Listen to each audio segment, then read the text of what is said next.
Hello, everyone.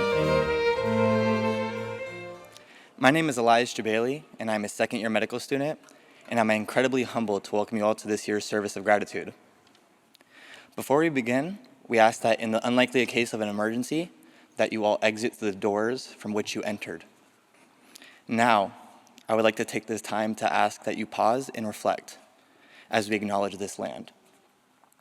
This ceremony is being held in the Mandavi Center at the Davis campus, which sits on Putwin land.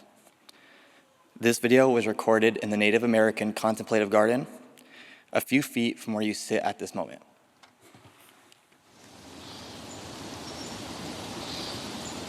We should take a moment to acknowledge the land on which we are gathered. For thousands of years, this land has been the home of Putwin people. Today, there are 3 federally recognized Putwin tribes: Kachil Dihi Band of Wintoon Indians of the Calusa Indian Community, Quetzal Dihi Wintoon Nation, and Yochadehi Wintoon Nation. The Putwin people have remained committed to the stewardship of this land over many centuries. It has been cherished and protected as elders have instructed the young through generations. We are honored and grateful to be here today on their traditional homelands.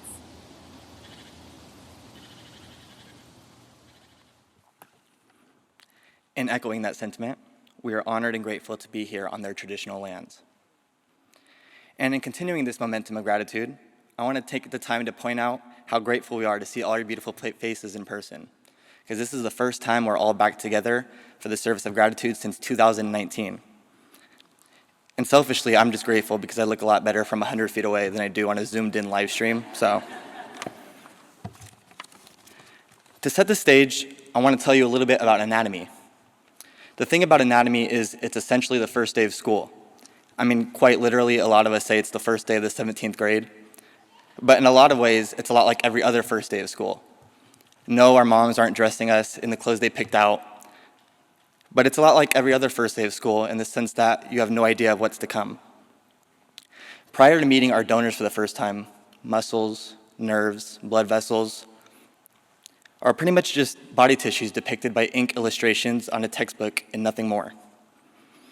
But then you get into the anatomy lab, and you meet your donor for the first time, and nothing can truly prepare you for the gamut of emotions you experience as you explore the wonders of the human body. And eventually, your understanding of the human body begins to change altogether. The heart is no longer just a pump, but the beat of a life that once loved. The hand is no longer just a grasping limb, but the source of comfort once held by a loved one. The brain is no longer just part of the central nervous system, but the memories of a life so complex and beautiful. Thanks to our donors, the science behind the human body becomes more than just a complex biological machine. It becomes alive. Among the many gifts given to us by our donors, it is this duality of medicine and humanity that serves as the foundation of our future careers as physicians. And when you sit and think about it, it truly is extraordinary that this one act of selflessness from our donors will have an astronomical impact on our lives and the lives of our patients for all the years to follow. That brings us to our theme of the morning, the butterfly effect. The butterfly effect is a principle that describes how the flap of a butterfly's wing can ultimately result in a typhoon halfway around the world. In our world, our donors are our butterflies, and their essence is symbolized by the butterfly imagery used throughout the ceremony. And may we let the butterfly pins that we are all wearing serve as the visual representation of the lives that they have impacted with the simple flap of their wings. For the next hour, I am honored to introduce you to several speakers and performances as we celebrate the impact that our donors have had on all of us and subsequently the world. First, I would like to introduce you to the United States Navy Honor Guard.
Please be seated.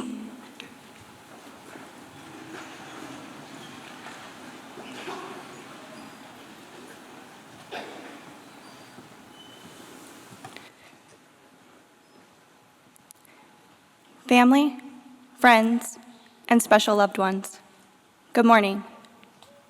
Today we celebrate the lives of those closest to us and their legacy that lives on.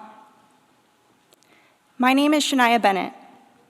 I am a second-year medical student here at UC Davis and a second lieutenant in the United States Air Force. I feel honored to join you in recognizing our veterans, your loved ones, and a special colleague who we lost in a tragic accident earlier this year, Navy veteran Joshua Crane. Joshua's life was lived in service to others, and his light shines on through all of us as we continue his mission to uplift and serve. I would like to take a moment of silence to recognize Joshua and the incredible loss we face as a community.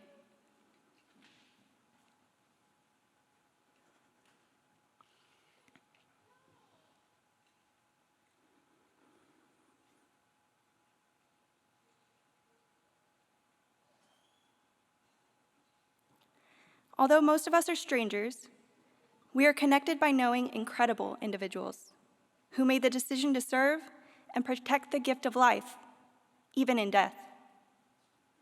In their decision to support the UC Davis body donation program, their legacy lives on.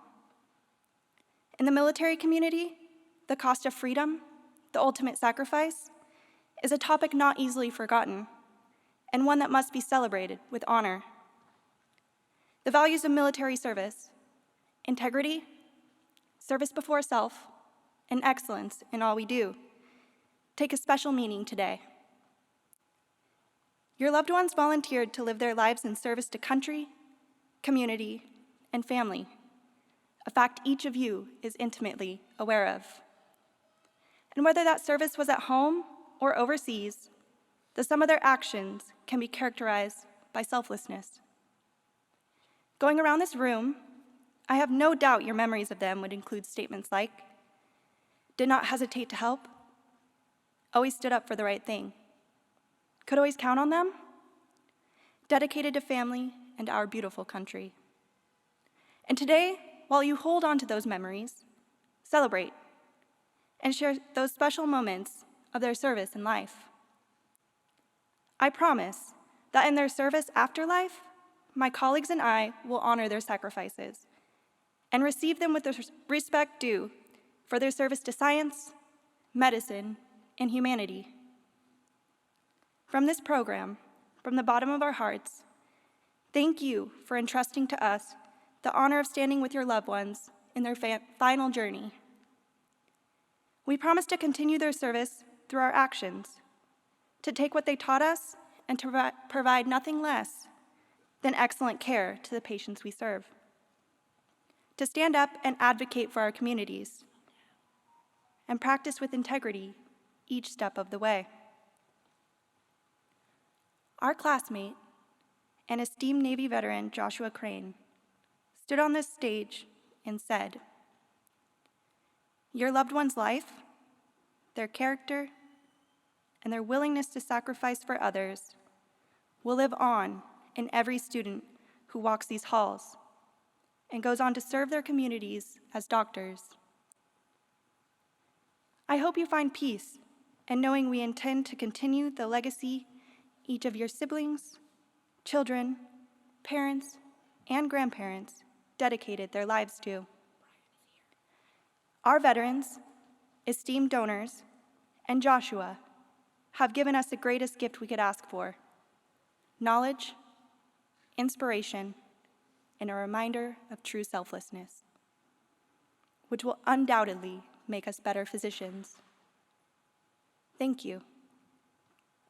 I would now like to introduce fourth-year medical student Brian Lawton and his rendition of April Come She Will by Simon and Garfunkel.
When streams are ripe and swell with rain, may she will stay,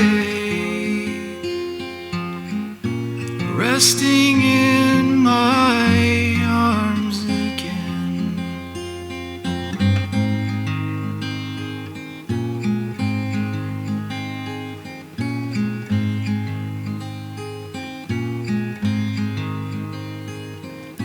June should change her tune. In restless walk she'll prowl the night. July she will fly and give no warning to her flight.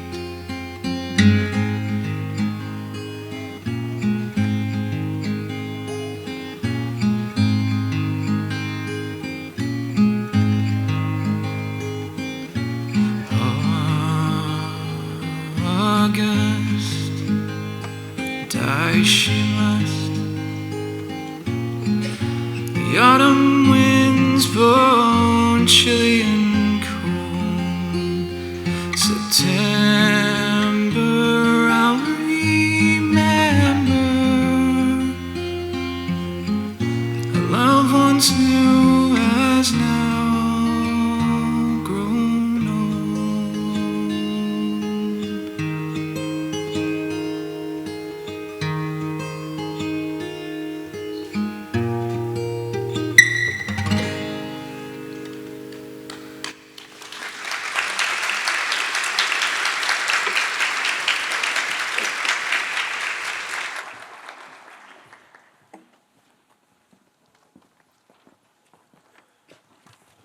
Thank you, Brian. That was beautiful.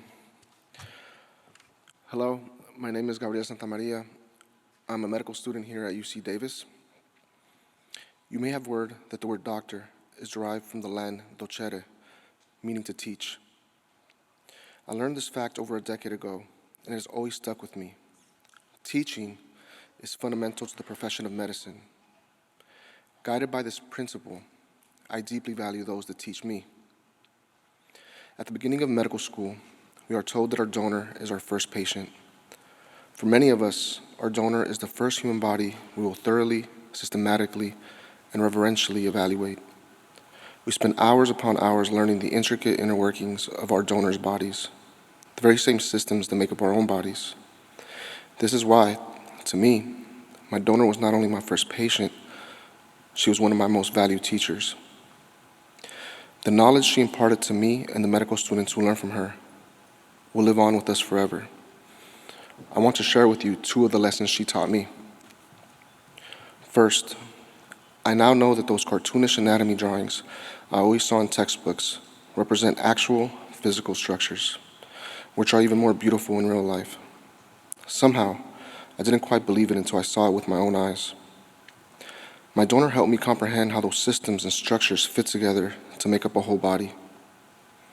At the student-run clinic I volunteer at, I recently helped to diagnose an elderly man with a peripheral nervous system issue and connect him to the care he needed. While evaluating this patient, I was picturing my donor's anatomy in my mind. She provided the foundation on which my medical education and career will be founded on. Second, my donor proved to me that I learned within a community of scholars who greatly value human life and the vessel that carried it. Some say that the first block in medical school is the hardest. While each student doctor is different, I suspect that for many, this is due to the emotional challenge of seeing our mortality face to face. Perhaps it is also because we value our first patients and teachers so much that we are extremely hard on ourselves, trying to make sure we learn everything we can from them. Despite challenging us physically and emotionally every day, this experience helped bring us together as a learning community. My donor provided the opportunity for me to witness my classmates show the greatest of care, empathy, and respect. I'm so grateful for her reinforcing that human connection is at the core of every interaction in medicine. As a teacher, my donor taught me more than I can fully put into words. However, I can tell you that I will never forget what I learned from her. That is how I honor her, as well as all the other donors and their loved ones. Their lessons will live on with me and my classmates as we use what knowledge we have gained from our donors' generous teaching to help us help countless patients in the future. Thank you.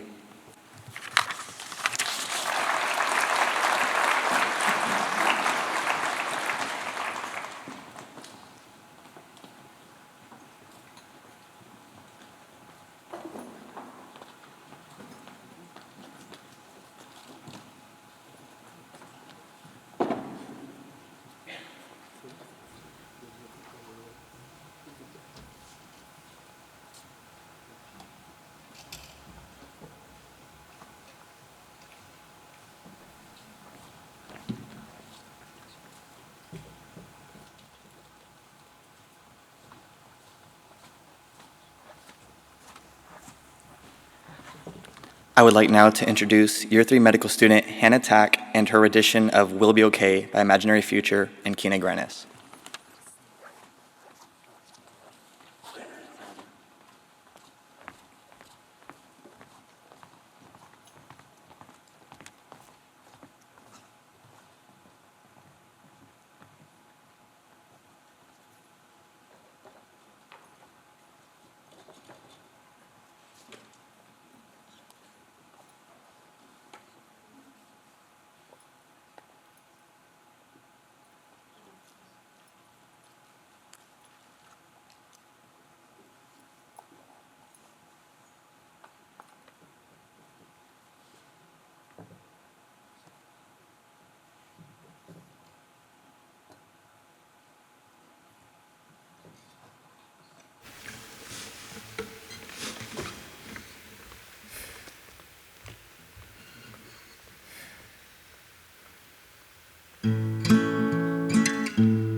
If you ever wonder if you're always in my head, I assure you it's true. You don't have to worry, even when you're gone, I still spend every day with you. You're amazing, and you have me. Doesn't matter whatever comes to be, even if we somehow lose our way, we'll be okay. We'll be okay.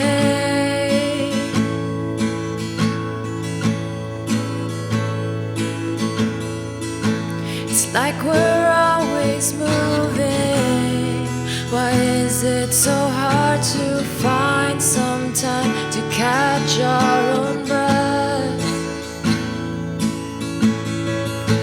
Someday we will slow down long enough to watch the sunrise from our own bed. You're amazing, and you have me. Doesn't matter whatever comes to be, even if we somehow lose our way, we'll be okay. We'll be okay. You're all that I want. You're all I need. You're amazing.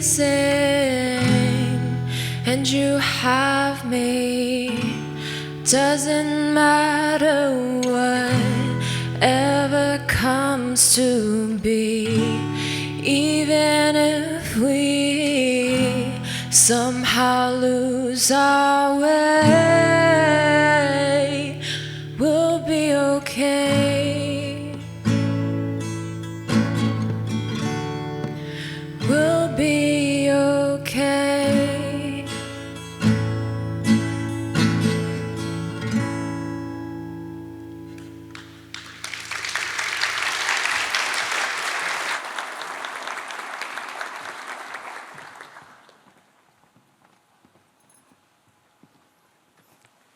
Well, good morning.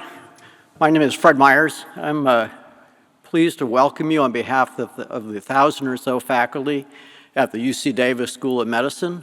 I'm a professor of internal medicine and of cancer medicine. It's really an honor for me to join the group today. I think you can see that the medical profession and the health profession is in good hands with the medical students that we have been lucky enough to recruit to UC Davis. A recruitment that is very explicit as we recruit students who are very committed to serving you and serving our communities with empathy and kindness and knowledge and expertise. And I hope you leave today knowing that we're all working together for you. I wanted to just take a moment to amplify on this butterfly effect that Elias talked about, and maybe put a twist on this to see how we're joining with you, not only to give gratitude to you, your family, and your family member donor, but also to celebrate that life and your lives, because it's a great example of paying it forward. This is a phrase that seems to have infiltrated the vernacular of our lives, paying it forward. I think it was a book, a movie I didn't see, but it's a really powerful theme for me personally over my long career as a cancer doctor, as a cancer educator, and as a cancer researcher. Maya Angelou said that she's learned that you shouldn't go through life with a catcher's mitt on both hands. You need to be able to throw something back. So we all want to give something back, and your loved one gives something back. As a cancer physician and as a hospice medical director, I was honored to be able to be the physician for now many, many thousands of patients and their families, and families broadly defined in the United States, traditional families, families who live in rural areas, downtown hotels where family is just the guy next door or the clerk. We have very diverse families in the United States, and I was very honored to meet them in the Cancer Center, but really impactfully, students and I, or my wife and I, or I on my own, would make house calls. And I've seen patients throughout the Central Valley area and particularly in Sacramento County from all walks of life.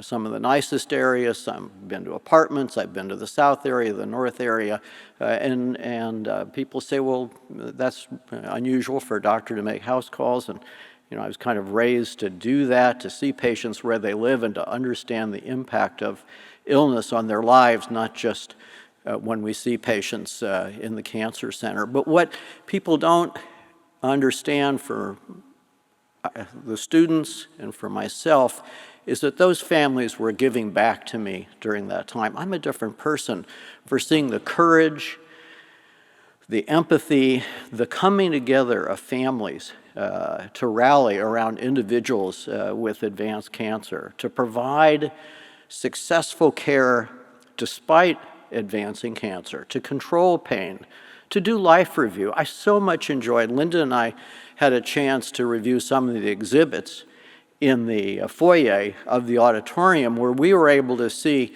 how you have provided us life review of your loved one. That's critically important for us as physicians to understand the lives of our patients, the depth, the wealth that that they bring to the relationship. It's not just the 30-minute visit in the cancer center, but there is a wealth of diverse, interesting experience that is giving back to our communities. And I know that we are here to celebrate giving back one last time as a body donor, but that's not unusual, is it, for your loved one? They spent their life giving back to you, their family, to their community, wherever they were able to have impact. And it doesn't end there, does it?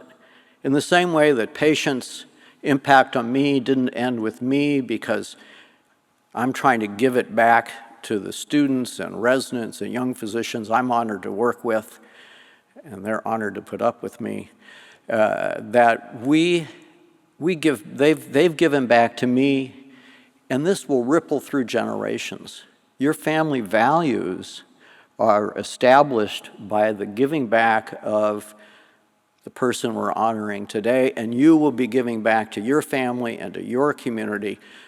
And each one of us does that. Each one of us is a butterfly, and together we build a stronger weave in our society. Together we come together to provide a healthier community. We emphasize public health, and we look at other determinants of health, which may not be directly medical, but poverty, early school experiences, all the things that we know. Education drives health. Those are the ways we give back. We pay it back to our community by paying attention to those issues. So for me, Maya Angelou also said, when you learn, you teach, and we get, you give. And we do that in the school. I know all of you do that because I've had that insight this morning. Our students understand that, and we're very, very grateful as we're able to celebrate with you the life of your loved one. Thank you very much for being here today. Thank you. And I am now honored to introduce Jonathan Moe, who's one of my students in our research pathway, Davis Chong and Cynthia Sun, who will be performing Rainbow Connection by one of my favorite composers, Jim Henson.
Why are there so many songs about rainbows, and what's on the other side?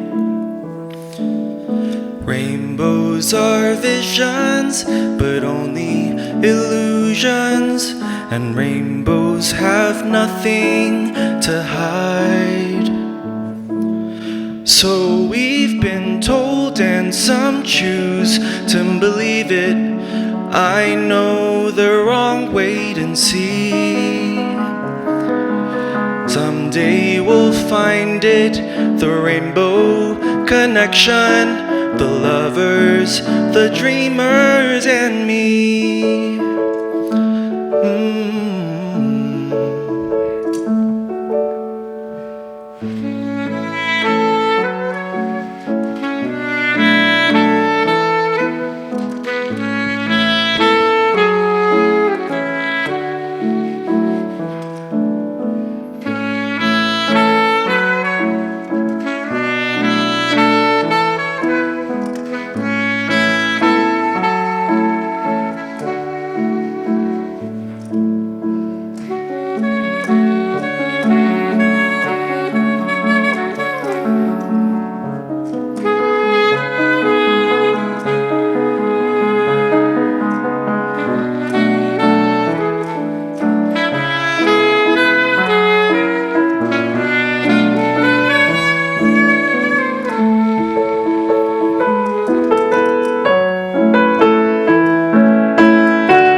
you heard voices?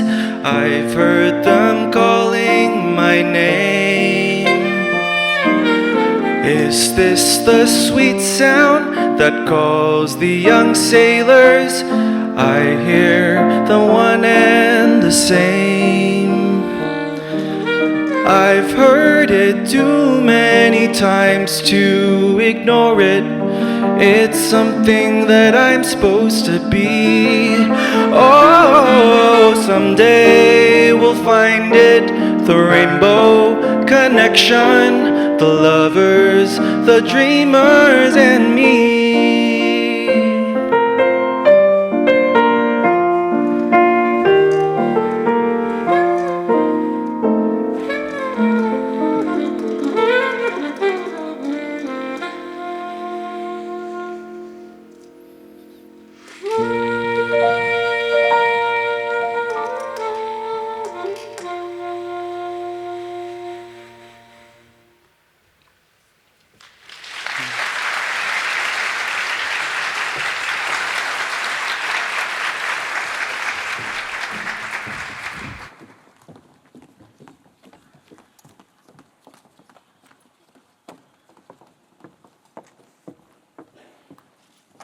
Thank you, Jonathan, Davis, and Cynthia. That was lovely.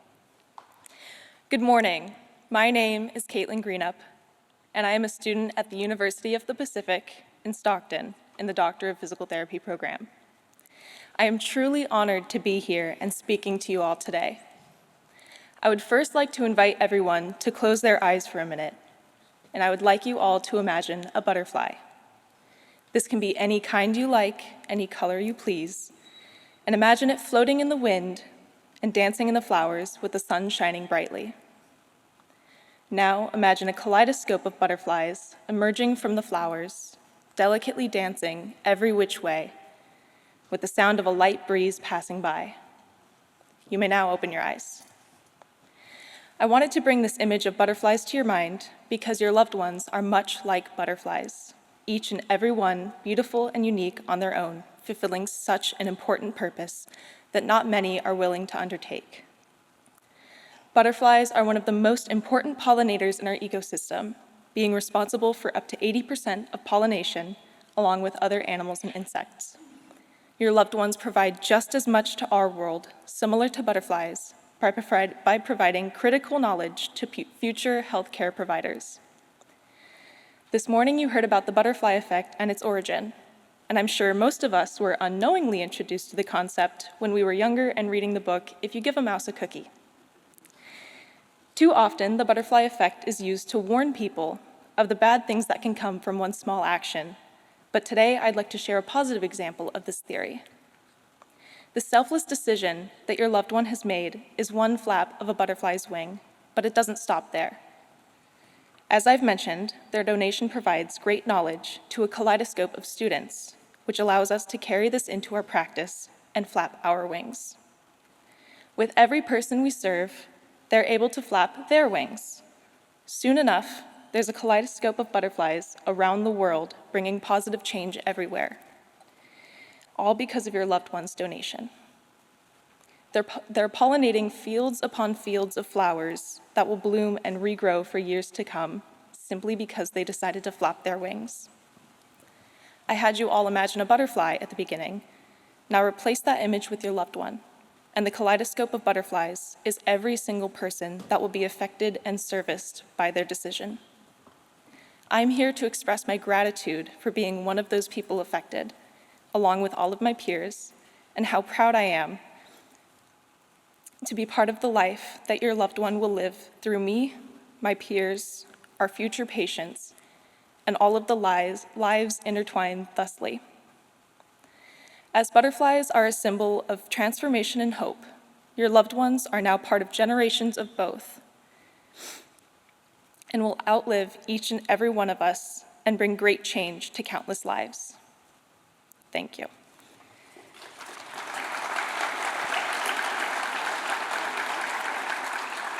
I would now like to introduce Year 2 medical student Elizabeth Helmke and her rendition of Clair de Lune by Claude Debussy.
Thank you, Elizabeth. It was so beautiful. Good morning, everyone. My name is Hannah Anderson. I'm one of the anatomy teaching faculty here at UC Davis, and really honored to be here speaking to you today. At UC Davis School of Medicine, human anatomy is one of the first courses students take. And the first-year students step into the anatomy lab with a wide range of emotions: excitement, anxiety, fear of unknown, and a sense of privilege to be there and starting their career in medicine. For students, donors are their first patients who unconditionally entrusted their body, and donors are also their intimate teachers who teach in ways nobody else can. In today's society, more and more in our daily life, the sense of reality is fading away.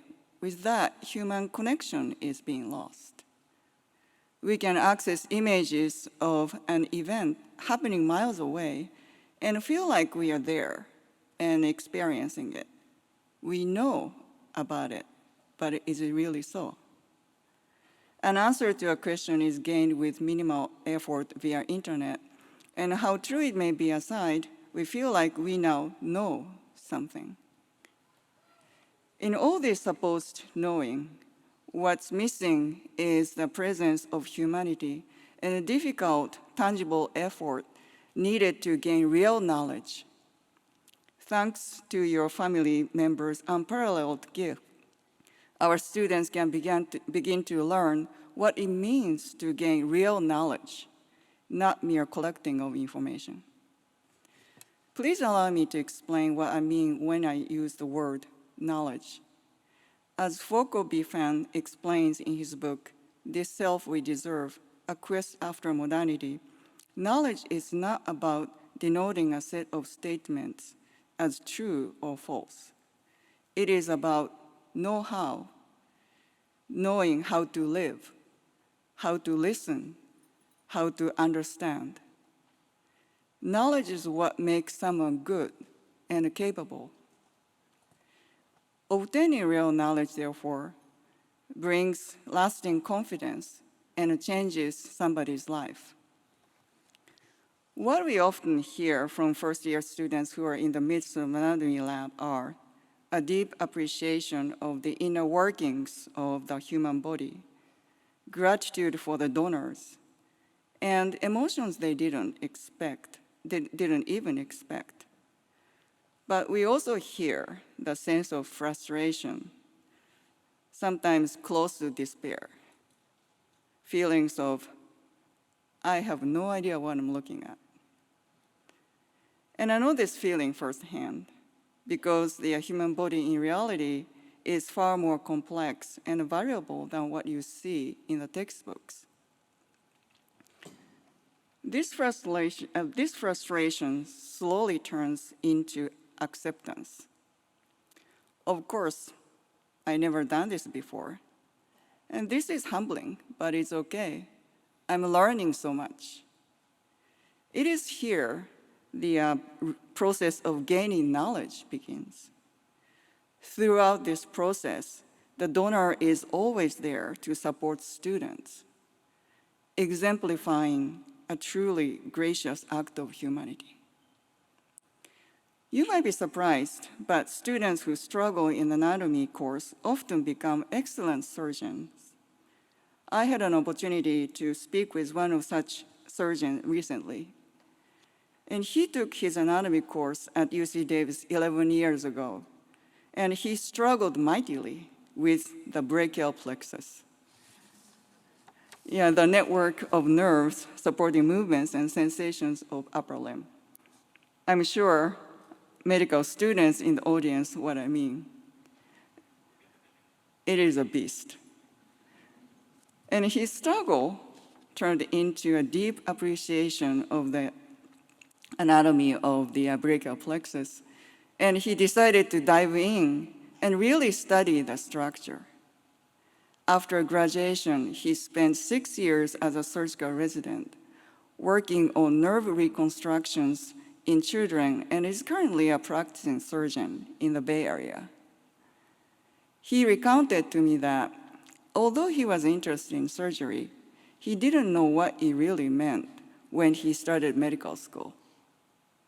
The many hours spent in the anatomy lab with his donor, motivated by the challenges, led him to the place where he is now. However, the knowledge gained in the anatomy lab experience is not just about skill development as a doctor. Spending intimate hours in the lab with donor helps students to develop a profound respect to individual human life and learn the important lesson that the donor gives back as much as they give to the donor. The learning occurring at the anatomy lab endows knowledge which students can take with them to the next stage. In recent years, there has been a trend in anatomy curricula moving away from the anatomy lab, and in some extreme cases, switching to total virtual anatomy. The arguments about the efficacy for anatomy education of virtual anatomy will continue, but what is clear is that anatomy lab experience makes students realize the trust and faith that the donors put in them as future physicians. This irreplaceable experience will never leave them. In fact, after the anatomy lab is completed, many students decide to teach anatomy for the undergraduate anatomy course on Davis campus or come back to the med school anatomy lab as teaching assistants. And this experience helps to reinforce their knowledge of anatomy. There are new discoveries students make every time they teach. And this teaching experience further develops their confidence as a future physician. A fourth-year student who came back to teach anatomy lab recently mentioned that her decision to choose gynecology for residency was buttressed by the confidence she gained through teaching anatomy. And finally, in their personal life, the experience in the anatomy lab gives a gift of friendship. Anatomy lab partners spend hours together sharing a very intense experience. Often, they become very close friends who share real camaraderie, which lasts throughout their professional career. The gift of your loved ones stays with our students throughout their life, quietly supporting them whenever they need to tap into the well of real knowledge, which began at the first course of medical school.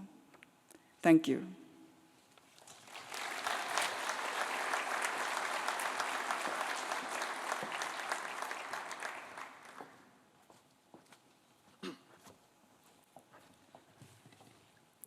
Thank you, Dr. Anderson. Before we move on, I want to say as a former UC Davis undergraduate student and now medical student, I have so much pride in UC Davis. I've always said Aggie pride runs through my veins, and thanks to the anatomy staff, I honestly know what those are, maybe with a little bit more review. But I think to date, one of my most proud moments was stepping into the anatomy lab for the first time and seeing the way Dr. Anderson and the anatomy faculty conducted themselves as they showed so much respect and reverence and care for the donors. And it made me realize truly how special this place is and how special this program is, and it set the standard for the rest of us. So I wanted to give another round of applause for her and the faculty and the invisible moments that often go unnoticed.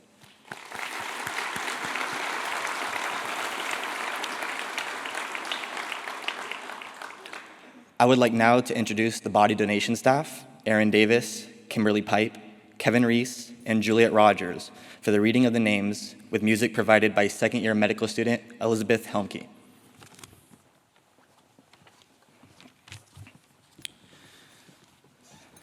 Good morning. I'm Aaron Davis with the Body Donation Program. I do want to introduce our staff. A lot of you family members have spoken to one of these lovely ladies on the phone as we went through the process of your donation. Kimberly Pipe and Juliet Rogers. And I also want to introduce Kevin. He is our technician, and this is our team. I just want to say that it's an honor to be able to serve you the small portion that we do dealing with the families who choose to donate, and then with our School of Medicine, our faculty, administration, and of course our students. The impact that your families have on our lives and our students and everything else has been said over and over today. It's incredible and amazing impact. So with that, Juliet.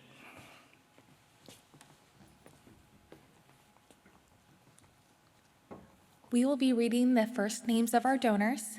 We would like to apologize in advance if we have missed your loved one's name or if we mispronounce your loved one's name.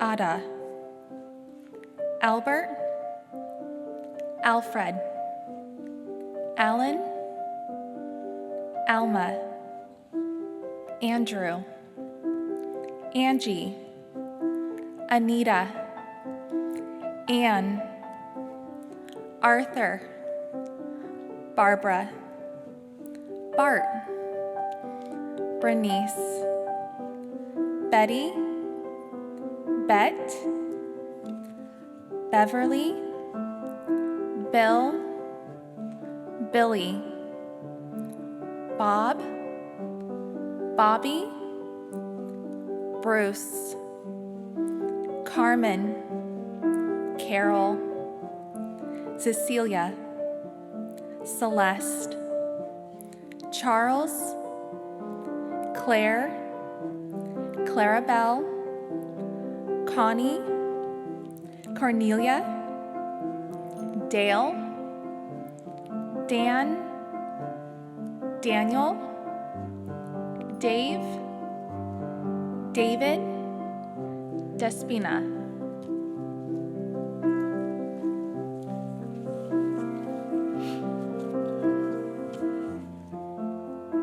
Diane, Dino, Dixie, Dawn, Donald, Donna, Doris, Dorothy, Diane, Edith, Edwina, Eleanor, Elizabeth, Emma, Essie, Evelyn, Flo, Florence, Florine, Frank, Gary, Jean, George, Gerald, Grace, Harrison, Helen, Herschel, Hobart, Ida, Illa, Inez, Ingrid, Jack, James, Janet, Janice.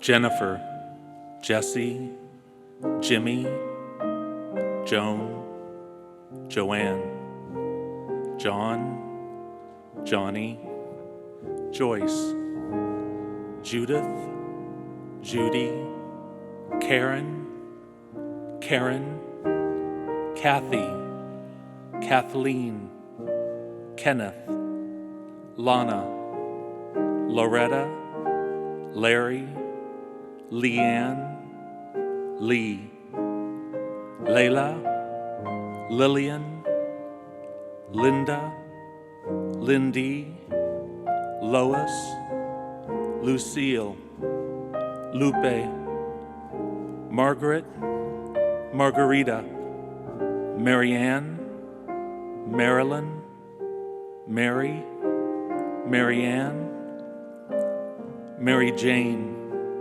Melva, Michael, Mildred.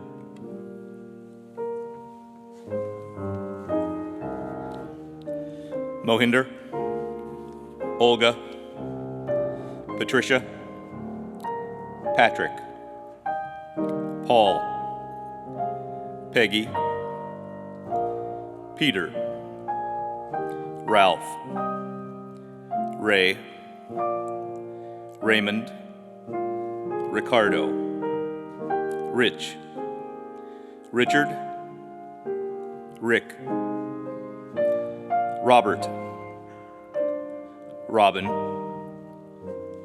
Ronald, Rose, Rosie, Russell, Sadie Ray, Sam, Sheila, Shirley, Sigrid, Stephen, Teresa, Terry, Vern, Vicky, Vivian, Wallace, Will, Willard, William, Wainema, Young. Thank you.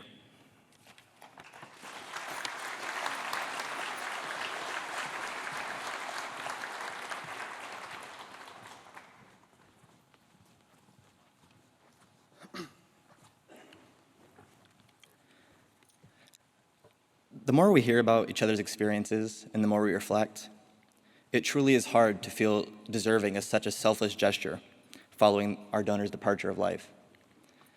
But I can't help but be immensely grateful. Among the impacts discussed here today, all of us here in this room have been brought together by the lives they led. I believe I can speak for all of us when I say we are eternally grateful that all of our paths have crossed here to celebrate the impact that our donors have had and will continue to have on our lives. I want to take this time to thank all of our speakers and performers for their beautiful display of gratitude. Thank you to the U.S. Navy, our veterans, and all other branches of the military in attendance for their service and representation here today. Thank you to the student committee for all the work they put into planning the ceremony. Thank you to the body donation staff for all the work they do behind the scenes to make all of this happen. Thank you to the Madavi staff for bringing the magic of the Madavi Center to life. Thank you to the anatomy faculty for setting the standard of how to conduct ourselves in lab while cultivating a curiosity for the human body.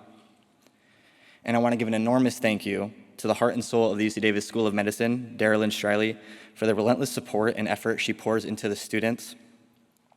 My friend Ian Joseph once said that this school would tear apart at the seams without her, and I couldn't agree more. And most importantly, I want to thank our donors and their loved ones that supported them in their decision. I think the biggest obstacle we face every year is finding the right way to say thank you. And as much as we'd love to have the opportunity to have them here with us to express our gratitude in person, perhaps the best gesture we have to offer is to follow in their footsteps. Whether it's reaching out to someone to tell them we love them when we have the opportunity, or a random act of kindness to a stranger. We can leave here proudly wearing our butterfly pins and positively impact the world in the same way the donors have impacted ours with the simple flap of our wings. With that being said, that brings us to the end of this year's Service of Gratitude. As some of you may have noticed, we've included instructions for Origami Butterflies in the pamphlets. Nothing would bring us students more joy than having the opportunity to meet the families and friends. So please walk up to any of us, introduce yourselves, and we'd love to make butterflies with you. And based off my attempts, I have a bunch of folded paper lying around my car, and none of them look like butterflies, so I can use all the help I can get. Thank you all so much, and have a beautiful rest of your day.